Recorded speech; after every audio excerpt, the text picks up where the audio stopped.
देखी होगी रोड्स पे, उसमें क्या होता है, जब उस ट्रैफिक लाइट के अंदर रेड लाइट आती है तब क्या होता है, सब रुक जाते हैं।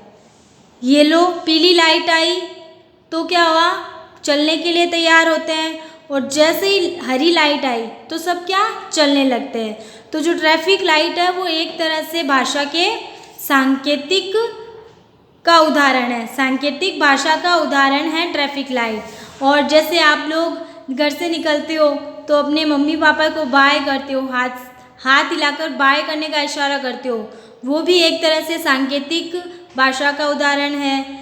आप क्लास में ज़्यादा बोलते हो, बातें करते हो तो आपकी टीचर, आपके अध्यापक आपको मुंह पर उंगली रखकर चुप करने का इशारा करते हैं, तो वो भी क्या है, सांकेतिक भाषा का उदाहरण है। लेकिन हम अपनी हर बात संकेतों में नहीं बता सकते हैं, इसीलिए इसको भाषा के तीसरे रूप में नहीं माना जाता है। इसे व्याकरण का क्या है, व्याकरण से रिलेटेड नहीं माना है इसको, लेकिन भाषा के 3 रूपों में इसको सम्मिलित किया गया है। लेकिन ये ज़्यादा महत्वपूर्ण नहीं है, महत्वपूर्ण मौखिक और लिखित रूप ही है। अब हम देखते हैं लिपि।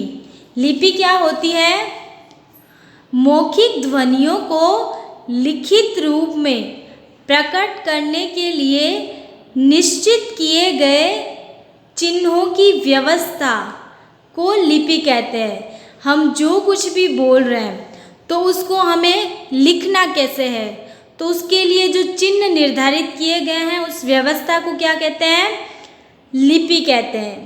तो उन चिन्हों को हम किस व्यवस्था में लिखेंगे वो ही लिपि कहलाती है। तो जो भी हम बोलते हैं उसे लिखित रूप में प्रकट करने के लिए चिन्हों की जो व्यवस्था होती है, निश्चित व्यवस्था, वो क्या कहलाती है, लिपि कहलाती है। जैसे हिंदी की लिपि कौन सी है, देवनागरी, और संस्कृत की भी देवनागरी।